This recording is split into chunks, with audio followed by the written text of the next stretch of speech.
Muito bem, esse é o programa de estreia do Sexta-feira 13.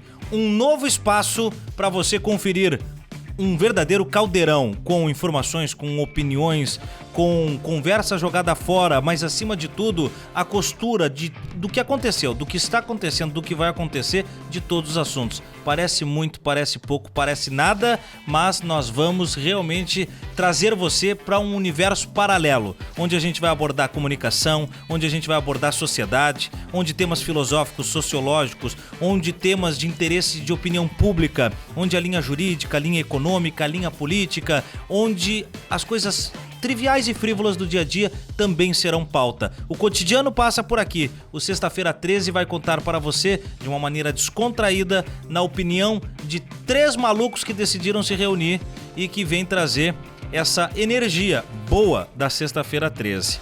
O programa de hoje vai ser para a gente falar um pouco sobre a própria comunicação, o porquê que escolhemos esse formato que você nos acompanha, o que está acontecendo no mundo hoje para estarmos aqui reunidos comunicando com você e também para a gente se apresentar, para você que nos conhece, conhecer um pouquinho melhor e aqueles que não sabem quem são esses 3 procurados pela Polícia Federal, você vai saber a partir de agora. E eu não programei nada com os 2 integrantes da Sexta-feira 13, eles vão saber agora mais ou menos umas armadilhas que eu preparei. Não vai ser uma apresentação formal. Primeiro, o nome à minha direita. Carlos Gustavo Soeiro Guimarães, prazer. Apelido. Carlos Guimarães é o nome de guerra, pra quem não me conhece. Mas tem apelido ou não? Apelido é Pinga Fogo mesmo? É Pinga Fogo. Gugu pra minha família. Eu conhecia como Guima, tu conhecia como Guima, acabamos de descobrir o Gugu. O Guima é uma coisa que nunca foi oficializada assim. Não foi, não foi registrado cartório. Foi uma coisa de um apelo popular, assim, quis, entendeu? Um termo novo, é orgânico. Um termo orgânico. Aliás, Gugu é forçado, palavra família. Forte que esse segundo rapaz à minha esquerda trouxe agora e que é talvez a grande diretriz deste espaço. Orgânico. O tempo inteiro os temas serão orgânicos e vão surgir, vão transbordar e a gente vai escoar tudo isso pra você nessa comunicação. Carlos Guimarães, um livro que tu não indicaria pra ninguém. Cara, preciso de tempo pra pensar. Que eu indicaria, eu teria vários, tá? Que eu não indicaria, é mais difícil. Claro, mas não era pra ser fácil.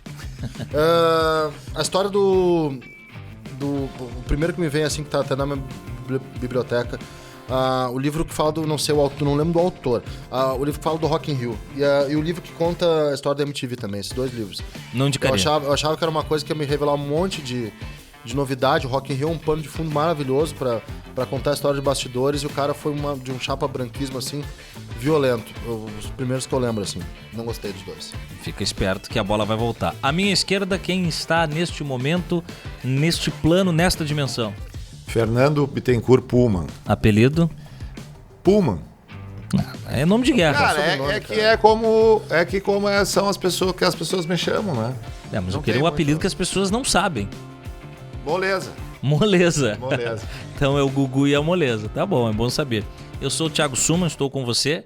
E o apelido? Mano, porque tem um irmão gêmeo e ao máximo de Ti e Mano, né? Não tem muita a questão do apelido. Daí vai variar, né? Tem sempre alguém que sacaneia, mas não pegou. Fernando, no melhor estilo da velha guarda da televisão brasileira, Raul Gil, pra quem você não tira o chapéu? Hoje? Pro Bolsonaro, com certeza absoluta. Sem a mínima dúvida. Pra mim, uma das piores... A tua pergunta é mais fácil que a minha. Cara, pra mim, uma das piores coisas que eu já presenciei na minha vida em todos os sentidos, todos os ângulos que tu pode imaginar, é o Bolsonaro. É uma coisa, pra mim, chega a ser quase uma violência física ter que conviver no mesmo plano que ele. É forte. A definição de violência física nesse aspecto mas é mais ou menos forte. Beleza. Bom, Carlos, ao longo do programa eu vou largar um tiroteio sem vocês perceberem. Então é meio que pra vomitar mesmo o que vem na cabeça, tá? Mas a gente vai abrir com a pauta sobre comunicação. Qual é a tua opinião sobre podcasts, canais no YouTube, influencers, comunicação digital? Bom, assim, primeiro eu queria dizer que o fato de eu estar no YouTube é estranho, porque é uma plataforma que eu não tenho o menor conhecimento. As pessoas têm uma visão errada de mim. Elas acham que eu sou uma pessoa com um bom uso tecnológico. Você acha que tu é um cara moderno? Mas acho que eu sou um cara moderno, não sou. Sou super analógico. A minha vida é baseada em... meu consumo é analógico. A única coisa que eu realmente sou viciado aqui nesse celular, mais do que as outras, é o Spotify, tá? Porque eu ouço muita música. Spotify eu sou viciado, o resto não. Eu não leio, eu não tenho... Mas ainda ouve vinil. O tempo todo? Então... Agora não mais quebraram minha agulha. Pois é, mas isso te mantém no universo analógico. Eu tenho que trocar analógico. minha agulha, não acho agulha. Quem souber agulha pra vender, agulha de vinil, comente ali, tá? E tem que fazer inscrição também. Tem isso também, mas isso a gente vai dizer depois, né? Comente Nós vamos ter ali que fazer um lugar o pra vender... sininho, oi meninas, tem tudo isso, tem que fazer. Tem que fazer tudo isso. E comenta ali pra onde é que tem agulha de vinil, por favor. Me ajudem, tá? Mas tem que ser em Porto Alegre, não adianta comentar. Não, pode ser região metropolitana, a gente dá um jeito. Bom. Pode ser. Mas assim, ó, eu não sou um cara muito tecnológico, tá? Eu sou um cara que basicamente, no meu tempo livre, ou eu ouço música, eu uso bastante o Spotify, que até me dá muita facilidade, porque eu tô sempre pra cima e pra baixo e é o melhor jeito de ouvir música. E leio muito livro, eu leio livro de verdade mesmo. Eu pego o livro e leio, eu não leio aqui o livro. Uma vez eu tentei ler aqui, eu fiquei tonto, parecia que eu tava... tomei remédio pra dor de cabeça pra poder parar a dor. Então eu não sou tão tecnológico. O YouTube, como eu vejo, tá? Eu acho que tem que separar as coisas, o YouTube do podcast. O podcast pra mim é rádio. Nada mais é do que rádio. E aqui tem uma linguagem radiofônica muito forte também, tá? Não quero dizer nada, a gente tá fazendo uma linguagem radiofônica. É rádio. O YouTube é um outro jeito também de se fazer televisão. As coisas mudam. Eu acho que não são coisas tão novas assim como se propaga. O podcast é uma evolução natural do rádio, porque toda a linguagem envolvida no podcast é uma linguagem radiofônica.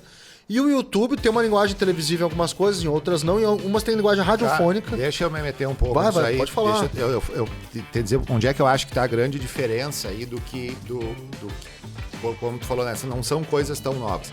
Tá? Eu acho que a linguagem em si, ela não é nova. Fazer podcast é fazer o que a rádio fazia, fazer YouTube é fazer o que a TV já faz há algum tempo. A grande diferença, tá, é que há 10 anos atrás, ou 15 anos atrás, se a gente quisesse fazer esse programa aqui, tu ia ter que ir lá bater na porta da Guaíba, ou na porta da Bandeirantes, ou na porta da Rádio Gaúcho, ou qualquer rádio que fosse, tentar vender esse projeto. E se esse projeto não vendesse, ele acabou. Ele não tem como tu fazer ele ir pra frente, entendeu? Hoje, tu tem como fazer ele pra frente. Se as pessoas vão nos ouvir, se elas vão nos prestigiar, se elas vão gostar, se elas vão comentar, é um outro problema. Mas a gente consegue colocar no ar. Antes tu não conseguia ser ouvido. A mesma coisa no YouTube. Né? O YouTube, ele mudou, inclusive, a forma com que as pessoas consomem música hoje. Antigamente, vocês são os caras de rádio, antigamente, a rádio definia o que o público ouvia. Tinha lá um programador de rádio, esse programador lá definia o set list que vai tocar é esse aqui. E todo mundo tinha que ouvir aquilo ali. Hoje não. Hoje eu sou público, eu vou no YouTube, eu escuto o artista que eu quero escutar, e de tanto eu escutar, e o Thiago escutar, e tu escutar, aquilo massifica, e a rádio é obrigada a tocar, porque se ela não toca aquele artista... Ela não funciona. Tu diria que o YouTube... A gente inverteu a lógica. Concordo. Pela primeira vez na história, o público passou a ter mais peso. Mas isso chega a ser democratização? Acho que sim, porque tu tem espaço pra todo mundo falar. Eu acho que ainda tem uma indução das coisas. Eu acho que não é, já que a palavra tá na moda, eu não vejo outra palavra assim, orgânico assim, não vejo. Eu acho que ainda existe algo que mais ou menos norteia as coisas. Resumindo, tá? Se a gente quiser criar um meme aqui, a gente talvez não consiga ser tão bem sucedido quanto um outro meme criado, talvez menos engraçado, que obteve um caminho certo. Eu não sei qual caminho é, porque senão eu estaria ganhando dinheiro tipo bicho no YouTube, não sei qual caminho. Um caminho certo pra fazer as coisas. Eu tenho uns caras aí que eu vou mandando um abraço ao longo do programa, teus amigos, Puma, meus mais ou menos. Tipo o Chico Garcia, não, são meus amigos também. Chico Garcia e o Fabiano Baldasso, que vacilam horrores. Fabiano Baldasso vacila horrores. Que são caras que acham que basta qualquer sujeito sentar na frente de uma câmera, ligar um microfone e começar a falar que, bingo, ele vai ter sucesso, que o YouTube é a maravilha, é o futuro. Eu não vejo assim.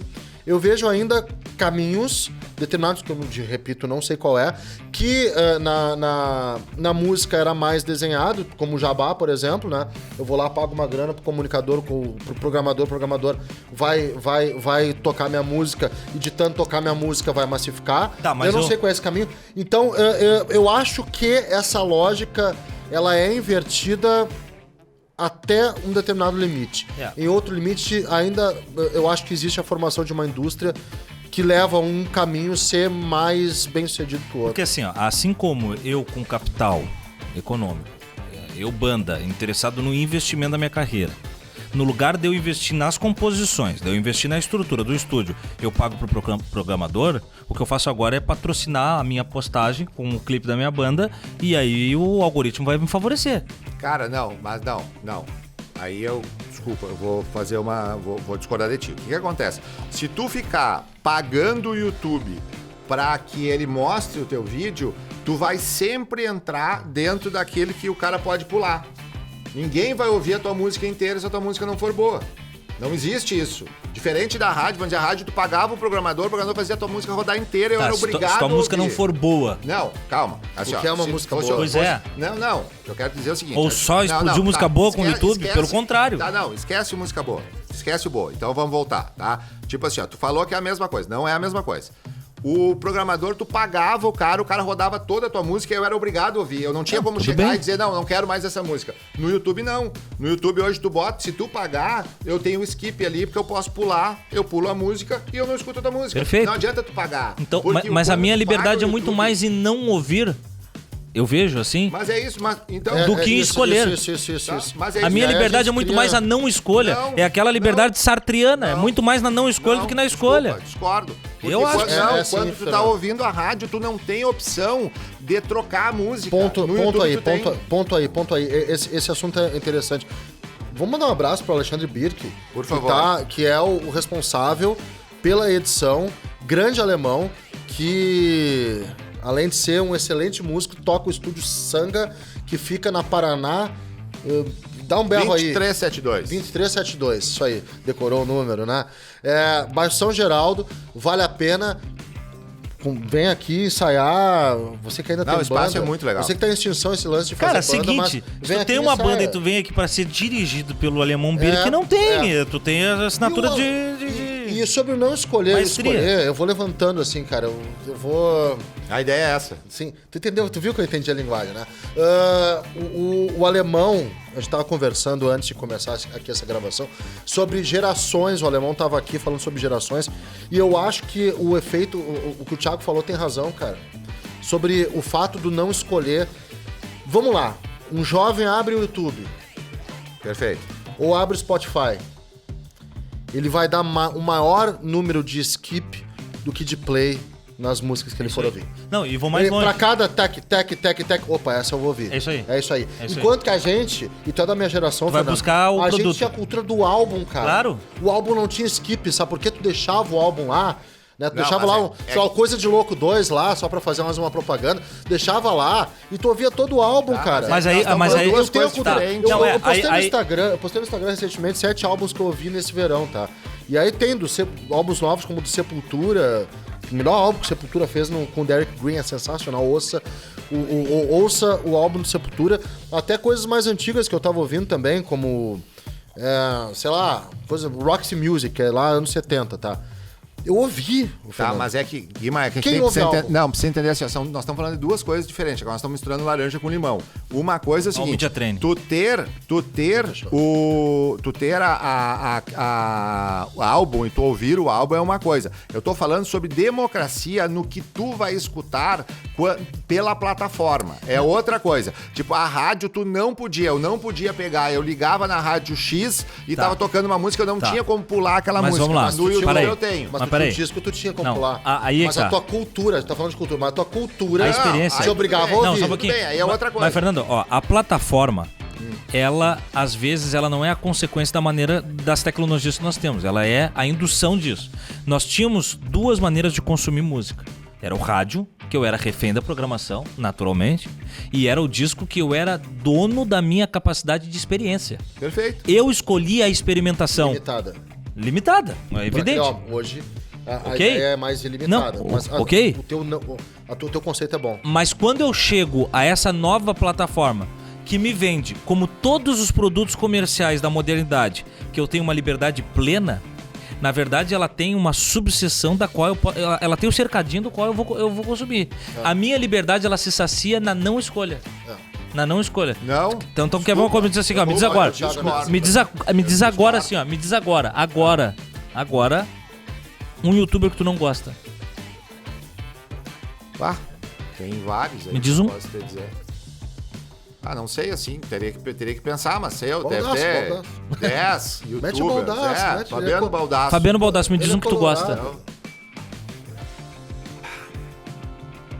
Cara, eu não sei porque eu não sou um grande consumidor de youtubers, tá? Mas aqui, assim, ó, o YouTube... Mas não, mas tu percebe, que é o seguinte, ó. Mas tu entende que o YouTube, ele não se restringe a tu assistir youtubers. O YouTube, ele é muito maior do que esse Óbvio. universo. Não, mas é que nós restringimos o debate. Entendeu? É óbvio que... Cara, A minha o YouTube ensina a fazer a bomba atômica. Cara, a minha questão não é nem só com o YouTube, tá? Na questão com a web em geral, é que a web, ela democratizou o direito de toda e qualquer pessoa ir lá colocar o seu conteúdo no ar.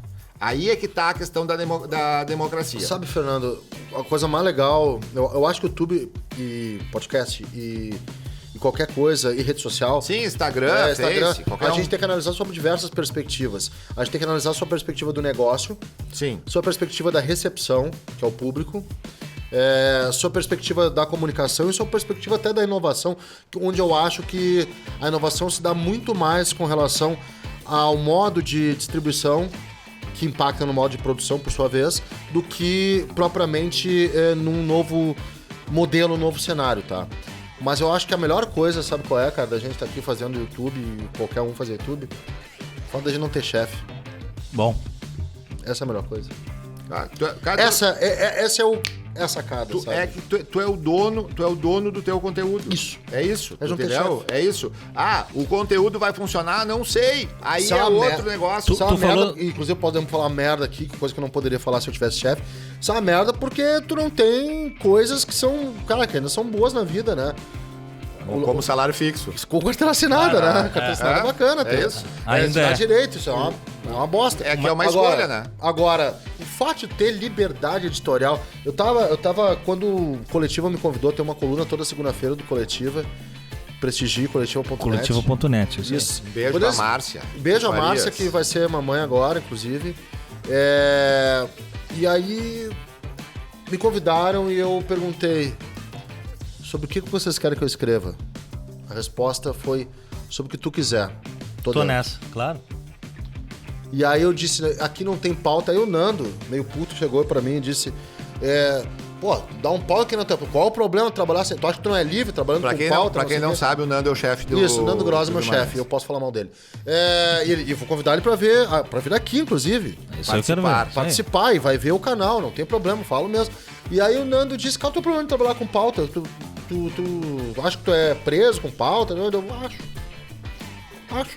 Eu acho que essa é a melhor lance da gente e de quem tá no YouTube, no podcast, não ter chefe. É isso. Deixa eu pegar um gancho, verdade. deixa eu pegar um gancho anterior que tu falou da levar em consideração também a inovação. E aí nós temos que tomar cuidado que nem toda renovação tecnológica é uma inovação tecnológica, né? Eu vou dizer que daí, Fernando, quando tu diz assim que ele multiplica, ele aumenta a possibilidade das pequenas bandas serem conhecidas e tal, eu acho que o MySpace era mais funcional nisso do que o YouTube é, por exemplo. Eu tive muito mais acesso a novas bandas na época de MySpace, que é uma plataforma que não se usa. Qual é o tamanho do MySpace? Qual é o tamanho do YouTube? Mas é o que eu tô dizendo. não tem, Mas cara, não, tem. Fernando, Cara, não. O YouTube é incomparável. não. É incomparável. Tudo bem, mas O ele não YouTube- necessariamente ele é a catapulta dessa democratização do consumo. Não, ele é incomparável ainda pro Justin Bieber, pra Taylor Swift, Primeiro é o seguinte. pro sei lá, Não, primeiro é o seguinte, eu não disse Lucas que era Luco? o YouTube que era a catapulta, eu disse que a internet foi a catapulta. Perfeito. E aí entra o Lucas Space junto, tá? Tem que ouvir. Segundo, eu não acho que o YouTube seja a catapulta pro Justin Bieber, entendeu? Hoje não é mais. Já foi, hoje não é mais. O YouTube é a catapulta pro cara que mora no Morro do Rio e que nunca ia tocar numa rádio, que o programador mora no Leblon, e começou a tocar porque o Morro empurrou a goela abaixo e fez tocar por causa do YouTube. Mas tem muita coisa ruim, né? Não, mas claro, mas é porque daí tu não tem seletividade. Eu não aguento mais uns colegas, tipo, sei lá, o Eduardo Paganella, o Felipe Duarte, sabe, os caras sabem 4 acordes, eles sabem 4 acordes e vão pra frente ligam a câmera pra tocar Legião Urbana, Eduardo e Mônica.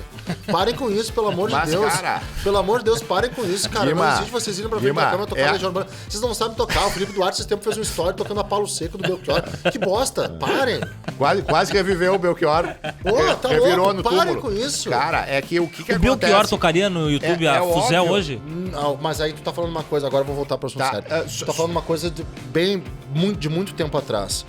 Onde esse tipo de música, nesse tipo de música havia uma urgência, havia um contexto e a propagação dessa música, ela se dava com... não era nem o rádio, porque o rádio FM era bem fraquinho nessa época. Com um programa de auditório e com telenovela. Os festivais. Os festivais. Né? Era um contexto bem diferente. O Belchior, eu acho que hoje, se surgisse daquele jeito, com aquelas maneiras, ele nem surgiria hoje. Porque hoje surgiria. Porque hoje o que a MPB faz aqui no Brasil é um arremedo de música baseada muito em tropicalismo nesses caras. Mas aí é um conceito todo sobre música, não obrigatoriamente sobre a plataforma. Não, a gente precisa separar essas coisas. Não, porque, claro. assim, tu pega... Cara, o YouTube ele tem um negócio, tipo assim, ele é uma mídia de massa gigantesca, ele consegue ser maior do que Bandeirantes, Record e SBT juntas hoje no Brasil, mas ele é extremamente nichado. Se tu for ver, tu descobre cara que toca música clássica, que não teria espaço em nenhuma rádio no Brasil, ele estoura no mundo inteiro. Então não é o Belchior que ia deixar de estourar por causa da plataforma, entendeu? Ele talvez deixasse de estourar por causa de um contexto pela musical linha. como um todo. Pela linha. E só aproveitando aquela questão que tu tá falando com teus amigos aí, como tudo na vida, quando tu não tem chefe, ou quando tu não tem hierarquia, tu não tem filtro, né? Aquilo que a gente falou, qualquer um pode botar qualquer coisa no ar. A gente tá aqui provando isso, né? A gente tá botando uma coisa que a gente acha legal, mas que todo mundo pode achar uma merda e ninguém consumir. Não acho. Porque assim, ó, tu não tem filtro, tu entendeu? Então é óbvio que vai aparecer uns youtubers que nem tem aí, cara, tem uns caras que são retardado mental, total, e fazem um mega sucesso, né? E talvez esses caras... Se não existisse o YouTube, só existisse televisão, a gente não ia nem saber que esses caras existiam, porque eles não iam passar no filtro, tu entendeu? Um outro uso do YouTube é o uso do resgate da memória. Claro, muito forte. Eu vejo muito show no YouTube, show antigo, coisas antigas. Cara, E vou complicar o pessoal da edição depois. Complicar. Se não entrar, não entrou. Complicar.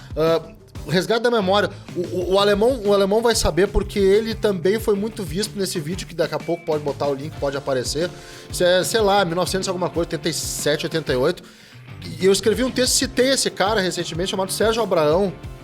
Foi um grande radialista aqui do Rio Grande do Sul, Sérgio Abraão. E Graforrest Harmônica, a primeira, não sei se foi a primeira, mas uma das primeiras apresentações, não sei nem qual canal que era, que é isso? TV2 Guaíba, alemão. Cara, alguma coisa assim. Não faz isso comigo, né, alemão? Da Graforrest Harmônica no programa Sérgio Abraão. Se quiser, pode botar o link aqui, depois eu mando pra vocês, pra complicar o pessoal da edição também. Tá, Fernando Puma, Fernando Puma. Pode. Às vezes vai poder, às vezes não, vai depender do tempo que a gente vai ter pra editar. Barbada, programa Sérgio Abraão, Graforrest Harmônica, Colégio Interno na música. Vamos ver se eles são... É histórica essa apresentação, eles são fortes de cara aí. Um abraço pra todos Fernando os Puma, por que Sexta-feira 13? Cara, na verdade, eu acho que a gente queria um pouco desmistificar esse negócio do Sexta-feira 13, assim, que é uma coisa ruim, né? Mas, ao mesmo tempo, a gente queria que fosse um nome que fosse forte, assim, que as pessoas parassem para fazer essa pergunta. Por que Sexta-feira 13? De onde é que vocês tiraram isso? Porque simplesmente a gente resolveu que a gente vai estrear numa sexta-feira, que vai ser 13, né? E eu acho que tem tudo a ver conosco, assim, a gente também a gente não se enquadra muito, algumas pessoas nos olham meio atravessado, né? Como se a gente fosse meio bruxo. É aí que eu ia querer chegar. Então acho que tem a ver com a gente nisso. Tu te considera o lado B do jornalismo gaúcho? Não, me considero altamente mainstream. Por quê? O lado A. Trabalhei na Rádio Gaúcho, trabalhei na Rádio Bandeirantes, trabalhei na Rádio Guaíba. Todo o meu jornalismo, em 21 anos de carreira, ele foi construído pelo lado A. Eu nunca trabalhei no lado B. O meu modus operandi é totalmente lado A. Isso é bom ou ruim, Guimarães? Cara, é bom porque tem carteira assinada, entendeu? O lado B não tem carteira. Carteira assinada é uma maravilha. Tu ganha fundo de garantia. Aí depois tu tira. Cara, eu nunca tive carteira assinada na vida. Sabe quando é que tu vai valorizar a carteira assinada, Fernando Puma? Coisa que tu nunca passou antes e não vai passar. Não vai passar porque eu confio em ti e eu sei do teu amor e da tua paixão. Tu começa a agradecer que tem carteira assinada quando tu te separa. Quando te separa é uma maravilha, porque tu tem carteira assinada, tá estável, entendeu? Porque tu não vai ficar com uma mão na frente. Tu fica parcialmente com uma mão na frente e outra atrás. Mas aí tu pensa, não, mas aí qualquer coisa eu tiro meu fundo. Aí tu tá bem. Vocês entenderam que a ideia do Guimarães aqui é fazer uma reviravolta. Mas eu não me considero na reforma trabalhista, inclusive. Não faça isso. Deixa, eu sou a favor do que tem. Eu sou trabalhista, eu sou legalista e trabalhista. Contra a atual reforma? Contra. Claro, que ele tá falando. Falei. Contra a reforma. Contra a reforma. Trabalhista, viva...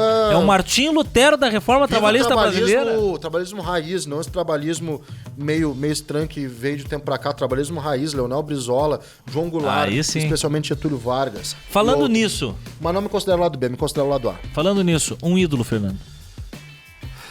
Cara, um ídolo. É difícil não cair no clichê, né, de ídolo esportivo, assim. Então melhor, um ídolo que não seja do esporte. Um ídolo que não seja do esporte. Pra não ter que ouvir Renato Portaluppi aqui. Cara, não, nem ia falar o Renato, sabe? Não ia mesmo. Acho que existem outros ídolos maiores no Brasil. Cara, eu acho que o Oswaldo Montenegro. Sou muito fã, é o cara, assim, que eu sou fã desde que eu sou pequeno, eu sou fã do Oswaldo Montenegro. Cara, e tu sabe que pra mim a música mais linda do Oswaldo Montenegro, eu tive o prazer e a honra de compor o júri do Festival da Manhã no Santo Antônio da Patrulha com o compadre do Oswaldo e compositor da música, que é o Zé Alexandre, né, que é Bandolins. Bandolins foi o que estourou top ele, top do top. Foi o que estourou ele junto e o com a Zé, Agonia. que tá sempre por aqui, é um grande vencedor de festivais aqui, é mineiro, rodou o mundo da música e tem essa sorte de ter composto Bandolins, né? Carlos Guimarães, um defeito que as pessoas já disseram que tu tem, mas tu não abre mão e tu te orgulha de ter esse defeito. Todos. Mas o Thiago quer te derrubar hoje, eu acho que ele veio com algum problema contigo. Sim, pra ti a pergunta é... O nome do programa é Sexta-feira 13 ou a reunião dos Backyardigans? Mas eu acho que ele tá com algum problema contigo. Não, mas é que o teu vai chegar. Eu sou profundamente... A maior qualidade é admitir meus defeitos, tá? Isso eu acho que é uma qualidade. Mas admite de raiz ou admite... Admito raiz, até as bosta que eu faço. De refletir mesmo. Eu sou profundamente, às vezes... eu sou profundamente egocêntrico.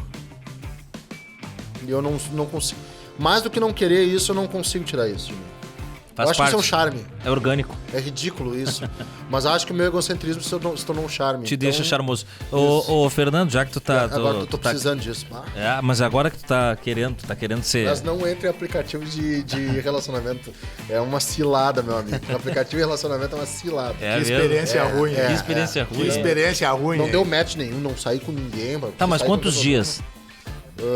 Tem algoritmo nisso também. Não sei quantos dias. Ah, pois é. Tem que fazer as contas. Tu ainda tá nos 3 meses do... Não sei quantos Como dias. é que é o período probatório ainda? Isso, Calma, isso, vai efetivar, não, vai não efetivar, sei, vai acho que você efetivar. demitir, tomara. Fernando, já que tu tá querendo, né, vir pro tatame, vamos fazer o seguinte, ó. Eu perguntei, o Guimarães fugiu da resposta e eu sei que ele seria mais mordaz. Eu quero ver a tua opinião. Qual é a tua opinião, resumidamente, sobre influencers?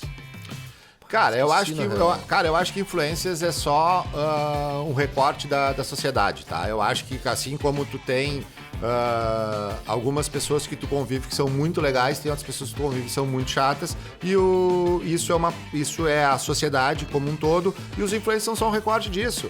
Tem uns caras que são muito, muito importantes para a construção de uma cultura, né, da cultura da música, para a cultura política, para a cultura esportiva, e tem outros caras que são extremamente perniciosos para isso, mas são as duas faces da mesma moeda, não tem muito como fugir disso. Tu gosta do Twitter? Gosto. Quem do teu Twitter tu não convidaria para jantar na tua casa? Quem que eu sigo e não convidaria pra jantar na minha casa. Não, pior que eu gosto do Baldasso, velho. Sim, vai ser convidado aqui. Eu gosto do Baldasso. A primeira pergunta que eu teria pra fazer Baldasso é: Baldasso, tu sabe que eu tenho vergonha de te entrevistar. Então eu vou falar filme, depois, né? eu vou falar depois sobre uma entrevista com o Baldassi. No dia que ele vier aqui, eu vou contar Cara, essa tu história. sabe que assim, ó, eu não... A entrevista eu foi não- censurada pela minha própria emissora. Assim, eu não tenho ninguém, assim, eu acho que eu sigo no Twitter que eu não convidaria pra ir na minha casa. Até porque as pessoas, quando elas começam a ir por algum caminho que eu não gosto, eu já paro de segui-las. Né? Eu tenho uma... Corta as asinhas. Eu tenho uma ideia de que a rede social ela é uma bolha, né? Ela só Concordo. é uma bolha, entendeu? Tipo assim, ó, ninguém muda de opinião por causa da rede social. Tu pode Pelo até contrário. tu pode te informar, É. né? E aí em algum momento tu vai pensando, outras coisas vão te mostrando, mas ninguém muda por causa disso. Então, assim, ó, eu não acredito muito em influenciador. Eu acredito em pessoas que pensam do mesmo jeito que eu e que levam aquela mensagem de uma forma mais clara ou com mais potencialidade e tal. E eu acabo seguindo aquelas pessoas até pra ver os comentários delas sobre as coisas que vão acontecer. Já que tu teres diversão e não respondeu, vamos de novo. Quem do teu ciclo social tu não convidaria hoje pra jantar na tua casa? Esse programa é pra arrumar inimigo, é pra ninguém seguir, não é pra ter audiência. Tem que fazer pra mim a pergunta. Cara, eu não tenho muito disso. É que tu, eu sei que tu Thiago. tem uma lista. Eu vou ser bem sério, eu sou um cara que assim, ó, eu sou um cara que eu sempre vou falar tudo que eu tiver que falar pra qualquer pessoa na cara dela. Isso sempre vai acontecer.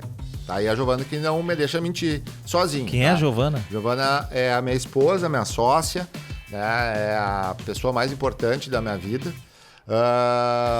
Cara, eu sempre vou fazer, mas assim, ó, eu não tenho problema de conviver com pessoas que não pensem ou não ajam igual a mim. Eu não tenho realmente esse problema, tu entendeu? Tipo assim, ó, e pode ser o cara pode ser o bolsominho mais escroto do mundo. Se o cara chegar e sentar na mesa comigo e eu estiver tomando uma cerveja, eu vou continuar tomando uma cerveja com ele. Sabe? Tipo assim, ó, eu não tenho esse troço, tipo, não falo com o fulano. O que eu procuro fazer? Eu procuro não seguir pessoas que têm opiniões muito diferentes da minha, né? Porque esse tipo de pessoa acaba fazendo com que eu me irrite. E eu não entro numa rede social pra me irritar, tá? A não ser que assim, ó, tipo, eu sento numa mesa, o cara começa a ser racista, eu levanto e vou embora. Claro. Entendeu? Eu sento numa mesa, o cara começa a ser machista, começa a ser homofóbico, eu levanto e vou embora. Claro. Porque eu não vou conviver com um cara assim. Eu fiz isso em programa ao entendeu? vivo, inclusive. Isso, mas também tipo já assim, ó, fiz. mas não teria problema do cara sentar. Se ele não falar bobagem, mesmo eu sabendo que ele é, eu vou Sim. tentar suportar ali aquele momento. Então tá. Guimarães, do jornalismo brasileiro, quem tu acha que é o anti-herói?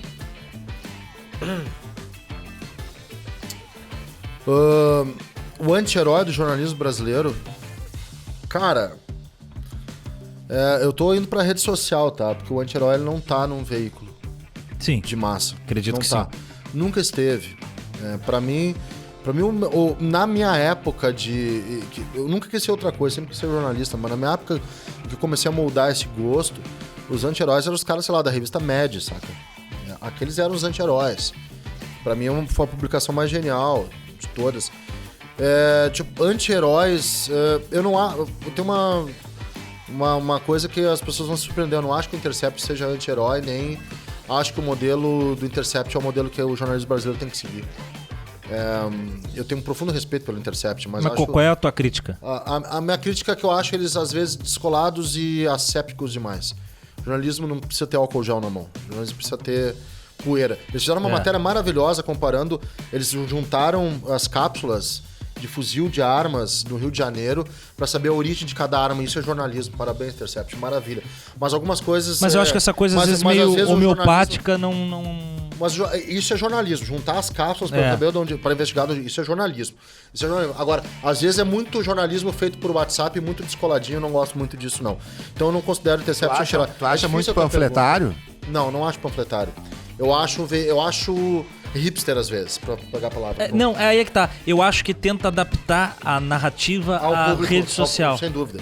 E às vezes... Isso limita. Por exemplo, não tá? entrega tudo. Eu acho feio um repórter que vai um dia catar a cápsula e fazer a melhor matéria que eu vi do Intercept na vida, no dia seguinte tá respondendo o público que critica com meme.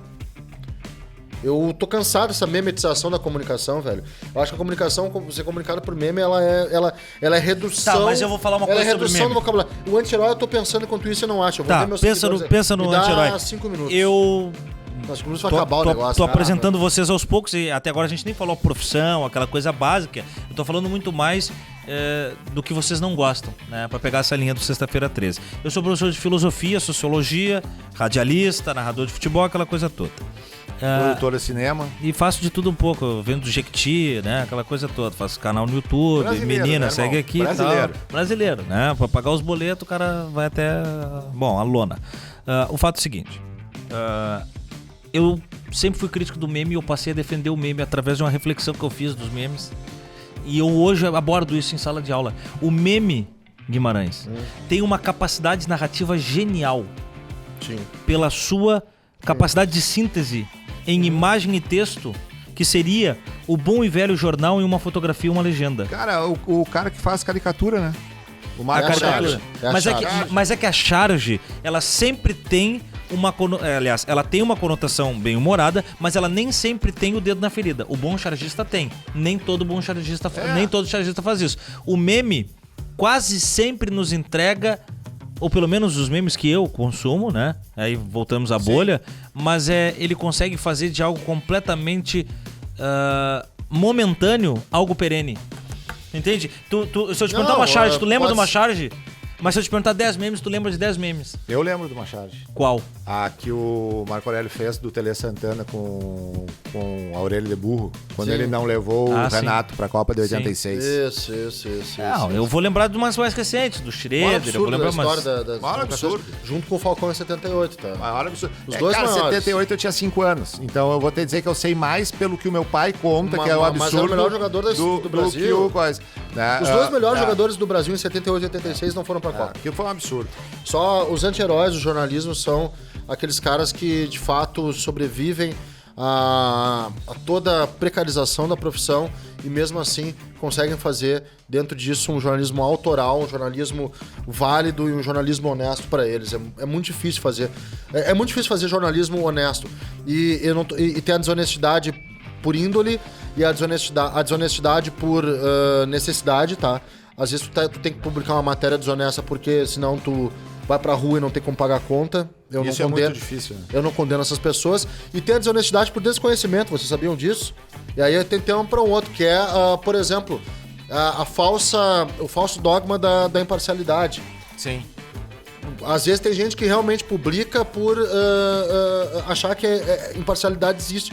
A imparcialidade, ela não existe. Isso aí é um tema para um outro, inclusive, né? Não, e mais do que isso, né? A imparcialidade, ela é um mal desnecessário hoje, né?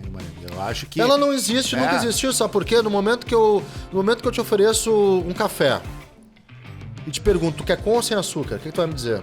Eu vou te dizer com açúcar. Tu já não tá mais sendo imparcial. Claro, óbvio. Acabou. Tomou uma posição. Óbvio. E no jornalismo a gente tem quando a gente pega, apura, não sei se deu barulho aqui. A gente pega uma matéria, deu puf, deu? É. A gente pega uma matéria, tá? A gente vai apurar a matéria. E na hora que a gente vai escrever a matéria, o modo com que tu vai contar essa história, ele exige de ti tomada de decisão. Eu vou abrir com a declaração do Fernando sobre a vida, sabe? Eu já tenho uma decisão nesse momento, eu já tô construindo o texto sem ser imparcial. É que as pessoas são meio... E até pelo perfil, pelo perfil da pessoa que se torna jornalista, né, Guimarães? O cara sem querer criar bolhas, mas o cara que vai pro jornalismo, ele já é um cara que tem opinião, né? Ele já gosta de saber versões, lados e construir a sua opinião a respeito daquilo, né? Então é muito difícil. E aí tu pega esse cara e engessa ele dentro de uma coisa e diz pra ele que ele não pode ter opinião. Quando ele só veio pro jornalismo porque ele queria ter opinião. Ele quer ter opinião, exato. Então acho que é isso. Esses são anti-heróis pra mim. Eu vou aproveitar que aquela hora tu me perguntou sobre ídolo, eu fiquei meio assim pensando. Eu vou te dizer que um cara que hoje pra mim é um ídolo. Eu presto atenção toda vez que ele fala. Cara, o Papa, velho. O Papa. Porra. O Papa. Vai ter ido. Tá? Eu acho que assim, eu não sou um cara católico, tá? Sou, inclusive, sou espírita, vou em centro espírita, acredito na coisa. Mas esse Papa, por toda a força que ele tem, por toda e por tudo que ele é disposto a brigar, vai muito ao encontro das ideias que eu tenho sobre o mundo, né? E aí quando tu vê um cara dessa idade, que chegou no posto que chegou e que podia simplesmente se acomodar lá em cima, né? E curtir os últimos anos da sua vida como um rei, quando ele vem pro pau, né? Ele vem pra briga, ele tenta mudar, ele tenta fazer, esse cara tu tem que olhar para ele com um olhar diferente, e é como eu vejo o Papa Francisco hoje. Para mim, hoje, ele é talvez o maior ídolo da minha vida. E traduz um pouco do que tu falou do teu perfil, e o pessoal que não te conhece, e justamente essa brincadeira que eu tô provocando é para conhecer um pouco mais da gente, vai dialogar com o que tu falou de conseguir conviver até com aquilo que não tá alinhado a ti. Mesmo não sendo a tua diretriz religiosa, ele representa de maneira fundamental uma figura que tem ideias não só progressistas, mas humanitárias, né? O cara que gosta de rock and roll, futebol, chimarrão, algumas coisas boas e tal, né? Carlos Guimarães, o Fernando falou de Papa, daí já imediatamente me veio os dois papas na cabeça. A gente antes do programa falou de filme, é evidente que esse espaço aqui vai falar de filme o tempo inteiro. O pior filme que tu já viu? Howard, do super-herói. Howard do Pato. É Howard the Duck original, aqui traduzido como Howard do super-herói. Pior filme que eu já vi na minha vida. É muito ruim. É uma adaptação da... É muito ruim. É muito ruim. Eu vi também. É muito ruim. Eu não lembro de ter visto. É o pior filme que eu já vi na minha vida. Quem é o pior ator que tu já viu atuar, Fernando? Ou atriz, enfim. Cara, é Francisco Coco. Francisco Coco. Achei muito ruim. Muito ruim. Sempre o mesmo papel, né? Muito, Tem uma coisa... Muito ruim. Na lata. Claro, que assim, ó, óbvio... Sabe que o Guimarães é noveleiro, né? Mas eu também sou. Eu também sou louco. O papel do Francisco Coco, que ele interpretou os sósias Paulo e Denizar. Não. Isso aqui era pra ter vida diferente. Era rico, outro era pobre. Sim. Só que um era rico, outro morando pobre, só que eles eram o mesmo. Não mudava. Só mudava um era de gravata, outro sem gravata. Esquete, aí é uma esquete, não é a Na verdade, assim, é óbvio que deve ter um milhão de atores piores que o Francisco Coco, mas é que tu tem que, se é pra pegar, tem que pegar alguém que é famoso. Deixa eu perguntar pra vocês. A gente começou no YouTube, falou de jornalismo, falou de Francisco Coco, falou de música, Vocês não têm medo do pessoal dizer assim, olha aqueles três marrentos, os tudólogos. Vocês não têm medo disso aí? Por que isso? Eu sou chamado disso desde 2011. Isso é bom ou ruim? Cara, assim, ó, numa boa, eu não me acho tudólogo, tá? Eu não me acho tudólogo porque tem várias coisas que a gente não fala que eu não tenho conhecimento. Eu não tenho conhecimento, por exemplo, a gente tá num estúdio aqui, eu não tenho conhecimento de como tocar esse estúdio, gravação, produção musical, em termos técnicos, e não tem conhecimento de carro, não tem conhecimento de nada quase na vida. A gente tá falando de comunicação aqui, isso eu tenho um certo conhecimento. Tu não tem conhecimento de nada, vamos trocar o cara aqui. Não, mas não tenho mesmo, cara, não tenho. Eu acho que eu conheço muito pouco da vida. Eu tenho dificuldade, eu sou um cara que eu ouço muito e tenho dificuldade com muita coisa e pergunto bastante. Eu sou chamado de tudólogo, eu não tenho muito isso. Eu falo, e tu, falo do que eu sei. Cara, não, eu vou ser bem sério, Thiago. Eu acho que assim, ó, primeiro, eu acho que eu tenho opinião, né? Sempre tive. E eu não tenho a mínima dificuldade de dizer não sei. Então eu acho que isso te tira um peso das costas, entendeu? Por exemplo, assim, ó, eu sou um cara que eu sou apaixonado pelo Grêmio. Sou apaixonado pelo Grêmio, tá? Eu acho que depois da Giovana, talvez seja... Olha, isso é uma coisa que eu mais gosto, é uma das que eu mais gosto. Mas, por exemplo, assim, eu não entendo nada de futebol internacional. Quando o cara me olha e diz, tipo, porque tu viu que o Manchester, não sei... Cara, eu não tenho ideia. Eu não tenho ideia. Se tu me perguntar assim, ó, em que lugar tá o Liverpool? Cara, eu não sei. Não sei mesmo, eu não tenho ideia disso. Né? Então, assim, ó, eu acho que eu tenho muito foco em algumas coisas que eu gosto, e sobre essas coisas que eu gosto, eu realmente opino, né? Gosto de opinar, e tem um monte de coisas que eu não posso abrir a boca pra falar, e aí pra essas coisas não tem problema nenhum de dizer não sei. Carlos Guimarães, um debate que já vi travarem inúmeras vezes e que eu particularmente acompanhei a tua, vamos dizer assim, metamorfose, né? Que foi tu abandonar ao longo da tua trajetória a linha mais... Eu não gosto do termo acadêmico para análise de futebol, porque não acho que seja isso, mas mais técnica, e perceber a necessidade de trazer a técnica para uma comunicação mais plural, para não dizer popular também, né? E o quanto isso gerou embate de guetos no jornalismo esportivo, cara, especificamente. Sabe que eu acho que eu perdi até chance de trabalho com isso. Perdi. Os caras queriam cientista. Eu acho que hoje, pra tu receber... Vamos lá, tá? Se a gente for pegar a minha vida no jornalismo e perguntar pra vocês uma pergunta difícil, onde eu me enquadro no jornalismo? O que eu sou? Vocês não tem dificuldade pra colocar. Quem é parecido comigo? vocês vão ter dificuldade também. Em algumas coisas sou parecido com uns, mas aí já não tenho a mesma aproximação em outras coisas com eles, sabe? Eu acho que eu tenho lá os meus similar... As tuas referências. Journalists. Mas referências e semelhanças, né? Os que estão assim no mesmo balcão que eu. Acho que existem vários aí. Só que vão se afastar em outras coisas. Eu juro que não foi por querer. Eu tive isso num dia em que eu percebi que o meu ouvinte não estava entendendo o que eu estava falando. É simples. E eu percebi isso no dia, tem vários Foi empírico, recados. não foi nada... Foi uma coisa, por exemplo, eu estava num congresso, apresentando meu primeiro projeto de dissertação, Congresso de São Paulo, apresentando um artigo baseado na dissertação, em que eu levantava a hipótese desse novo modelo, que aliás é o meu livro, né, é sobre isso, e meu livro não tem crítica a eles, na conclusão tem um pouquinho. Mas, e aí o cara disse assim, olha só, se for esse novo modelo, ninguém vai entender, porque aqui ninguém entendeu. Eu, porra, vamos consertar isso aí, né? Claro. E o ouvinte não estava entendendo, um monte de gente não estava entendendo, e eu percebi que o futebol é um fenômeno muito maior do que isso aí. O futebol ele tem uma amplitude que pega diversos temas e se coloca dentro do futebol. É um fenômeno social. Um fenômeno social como diversos que existem, como o carnaval é um fenômeno social, por exemplo, e cultural. E aí eu comecei a ler coisas e mudei meu pensamento a respeito disso. É uma metamorfose que foi bastante desgastante, assim. Eu briguei com muita gente. Tem os caras que me bloquearam, os caras me xingaram. Briguei com muita gente, ameaçaram me processar por uma briga. Né? Por coisas que tu falava. Por coisas que tu falava, é isso? Não, eu chamei o cara de antissocial e megalomaníaco. Aí ele queria processar isso. Mas mas é que... É jornalista também ou não? Ou só consumiu o teu trabalho? O Eduardo Secone, cara. Eu falo o nome do cara. Eu chamei, viu? Não chamo mais. Não acho mais. Eu não acho mais. Na verdade, assim, ó... Que tem uma análise bastante técnica e ficou naquela linha. A gente até já conversou sobre isso uma vez, eu e tu. Eu já tive vários embates desses nas redes sociais com um cara que eu gosto muito, muito mesmo, que é o Gufo. Que eu sei que vocês também gostam. Gosto demais. Que pode ser nosso convidado, mas eu tenho algumas questões também.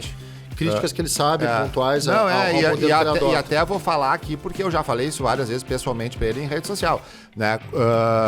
Eu entendo a importância do trabalho que o Gufo faz, eu entendo a importância do trabalho que todo esse pessoal faz, eu acho que esse trabalho precisa existir, ele tem que existir, mas ele é um trabalho nichado. Ele não é pro porteiro do edifício que tá com o radinho lá querendo saber se o D'Alessandro joga ou não joga. É só isso que ele quer saber. Exato. Só isso. E aí eu tô numa rádio com uma Rádio Guaíba, se eu for trabalhar nichado com a Rádio Guaíba, eu não vou conseguir. Claro. Tipo assim, uma coisa é eu entrar num canal e eu no canal do Gufo pra ver a análise. Aí que eu vou te perguntar. Aí é que eu vou te perguntar. É Então assim, o nicho também tá levando em consideração o formato da mídia. Claro. Porque o Gufo na Gaúcha não funcionava com isso. Mas o Gufo, do canal do Gufo... Não, eu tô dizendo, nessa maneira de entender. Entendi. E o Guimarães, do jeito que analisava futebol, que muita gente dessa nova geração analisa futebol, ele funcionava pra quem tem o domínio desse repertório. Sim. Tu entende? Pra quem tem mais vocabulário, pra uma série de coisas. Porque o problema é que o medo de ficar pobre no repertório mesmo fez com que se ficasse complexo, erudito e até pernóstico demais. Claro, óbvio. Então, claro, eu não gosto, eu jamais vou assistir uma jornada que vai me agradar que o cara diga, não, tem que truviscar no fedor. Tá, não é isso, não é isso. Mas tu, né, Thiago, mas tu não sabes se o cara que tá lá, que é um cara mais simples, se não é isso que ele quer ouvir. Aí está, mas por isso que tem que ter o serviço. Claro, tem que ter a prestação de serviço. Óbvio. Tu entende? Tem que ter toda o atendimento. No truviscar no fedor tem e que ter o Gufo. Tem que ter. Eu já fiz jornada esportiva com o Gufo e já fiz jornada esportiva com um comentarista que disse que o Inter não ganharia porque estava devendo pro pai de santo. Que esse era o motivo de que o Inter naquela jornada não venceria. Calma, que aí tem o folclore. Aí é o folclore. Mas aí eu acho que tu já pesa demais a mão. Mas tipo assim, tu tem que ter o Gufo que vai explicar por que o meia entra e o não sei o que e tal, com todos aqueles termos que você usa hoje no futebol que eu nem conheço. Daí tu vai ter que ter lá o cara lá, ser o Guimarães, que vai dizer, cara, eu acho que hoje o D'Alessandro tá jogando muito por dentro, tinha que jogar um pouco mais aberto pra permitir que o volante avance um pouco mais. E aí todo mundo vai entender também. Tu entendeu? Eu acho que, na verdade, aconteceu um fenômeno nos últimos anos, tá? As pessoas comuns, as pessoas que não tinham voz, elas começaram a chegar, a acessar os jornalistas através das redes sociais. Entendeu? Por exemplo, assim, ó, antigamente, pegando o baldaço que nós tiramos pra Cristo hoje, tá? O azar é dele. O baldaço, tá? O baldaço ia lá, fazia um comentário na rádio, ele falava um absurdo lá, e eu ficava furioso em casa, dava soco na parede, batia a boca com a Giovana, mas eu não conseguia fazer o baldaço saber que eu achava aquilo um absurdo. E dali a 3 horas tu nem lembrava mais. Hoje, eu faço isso pelo Twitter na hora. Claro. Tá? Ele vai ler, eu sei que ele vai ler, pelo menos pra minha satisfação, aquilo acontece. O que aconteceu? O jornalista também não estava acostumado a isso, ele estava acostumado a falar e não ouvir. Né? A gente tirou o jornalista um pouco do pedestal, da zona de conforto dele, porque quando o Guimarães vai pro microfone hoje da Guaíba e fala alguma coisa, eu tenho direito de resposta. Eu vou lá na rede social e te respondo. De forma educada ou não educada, concordando ou discordando, mas eu te respondo. Antigamente não, há 20 anos atrás tu falava e Mas morria. Isso coincide com outra coisa também, que é a pós-verdade. As pessoas estão com muita dificuldade de interpretar as coisas, né? Muito, mas sempre tiveram. Se houvesse esse canal de uma forma somente baseada em discordar e concordar, ou se as pessoas soubessem o conceito de concordar e discordar, eu acho que aí aconteceria uma relação muito mais saudável. Hoje já não é mais concordar ou discordar. Hoje é eu dizer o seguinte, olha só, isso aqui serve pra gente enxergar melhor. Aí a pessoa discorda. Isso aí só serve pra tu enxergar melhor. Só serve pra tu enxergar melhor porque tu quer... Se tu botar no nariz. Se tu botar no nariz. Isso. É isso aí. Só que não, o fato tem sido desviado pra uma ideia de pós-verdade, onde importa muito mais a narrativa que o fato. Guimarães. Hoje o duelo... Esse diálogo super saudável. Eu tenho muito boa relação com os seguidores, tá? Eu discuto com eles. Eu não. Mas esse diálogo... Ele poderia ser mais saudável se não houvesse essa necessidade pós-moderna até de colocar a narrativa à frente do fato. A narrativa nunca está à frente do fato. As pessoas não sabem nem o que é um fato, Fernando. Não sabe o que é um fato? Perfeito. O fato vovô viu a uva. Isso é um fato. A narrativa em cima do fato é vovô viu a uva vermelha porque ele é de esquerda e tudo que ele vê é vermelho. Sabe? A narrativa não pode estar à frente do fato. E o decantar da opinião e da informação. E eu não tô... E quando eu comecei o comentário, não era uma crítica. É só pra dizer que, tipo... Aí, quando a gente tirou o jornalista de cima do pedestal e começou a ter esse diálogo, seja ele benéfico ou maléfico, o jornalista começou a procurar outros recursos. Não todos, mas alguns.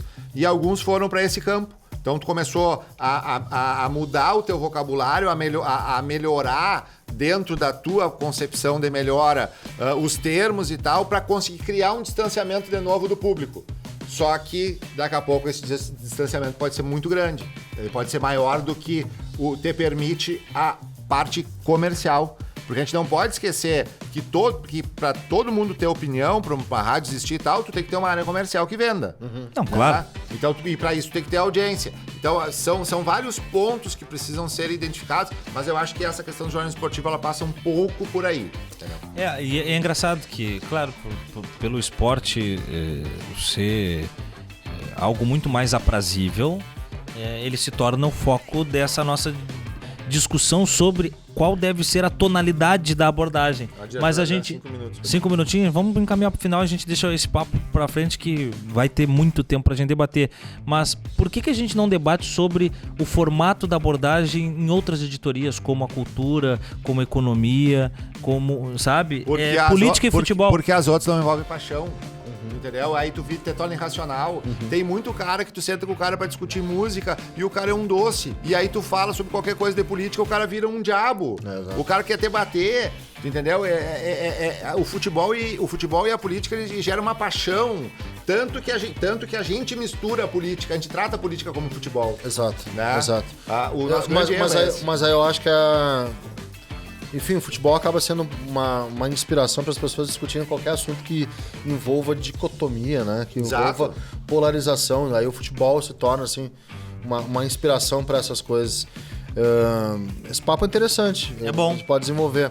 Vamos retomá-lo. Vamos nessa. Ih, Vamos tem né? muita coisa e é pra uma gente coisa falar. muito louca, cara, porque quando eu posto alguma coisa que não é de futebol, a gente cansa de, fica na tua que é o futebol. Sim, vê o Quer dizer rastelinho. que futebol é uma das coisas que eu menos entendo na vida. Eu te sigo porque tu fala de futebol, então continua falando de futebol. Exato, eu não faço futebol, não, e aí é tipo assim, ó, eu sou tão importante que se tu falar de outra coisa, eu vou parar de te seguir, então tu não vai falar. E vai tem voltar, mais, se e tem tu mais. for correndo, Eu sou o bebendo, João, que eu paro eu de te sou o João, que pago teu sou salário. técnico em informática, mas te sigo pra falar de futebol. Mas eu, como técnico de informática, Posso falar posso o que eu também quiser. falar de futebol. Não, melhor eu entendeu? pago- Tu não é autoridade.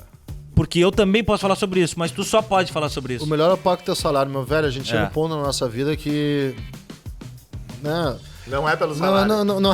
Não é nem pelo salário Não é e nem pelos pelo, 20 centavos. e nem pelo teu follow. Mas deixa eu te dizer uma outra coisa pra gente caminhar. se inscreve no canal. Se inscreve, pelo Isso, amor de Deus. pelo amor de Porque isso Toca aqui... o sininho. Isso Toca aqui é o seguinte, sininho ó. e A cada comenta, 10 seguidores do comenta. canal, certamente 8 são pelo ódio. Esse é o Sexta-feira 13. E- sem dúvida e aí- nenhuma. Te inscreve no canal e toca o sininho pra receber todos os vídeos. E comenta, porque daí eu posso comentar também em cima do que vocês colocarem. Opa. Isso vai ser o mais legal, tá? A gente vai tentar realmente continuar esse bate-papo nos comentários. Depois Tá a gente aqui o apresenta nosso, outras novidades. nossa marca aqui, ó. Carlos Guimarães, Fernando Puma, eu sou Thiago Suma e este programa tem produção e edição do Alemão Birk, o Alexandre Birk, a Giovana Alvarenga, e você vai conferir a partir de agora e por quanto tempo vocês nos aguentarem tudo que a gente puder falar aqui no Sexta-feira 13. A gente vai estar sempre no ar na sexta, tá? Pra todo mundo, vai entrar sempre inédito no YouTube na sexta e aí provavelmente a gente vai distribuir em outras plataformas a partir da próxima semana, assim que vai acontecer mais ou menos a dinâmica da distribuição desse podcast. Quer fechar alguma coisa aí, Guimarães? Não, eu acho que... Conto com vocês, gente. Tá? Pelo amor de Conto Deus. com vocês, E segue aí que a gente precisa faturar. Aqui Um sim o cara abraço. vai pagar teu salário. Aqui sim, literalmente. Isso, mas eu prometo recompensá-los com Um livro sobre mimos, futebol. um livro sobre futebol e discos Que ninguém do vai ouvir. acervo de Alexandre Birk. Foi, acabou. Valeu, gente. Tchau. Falou.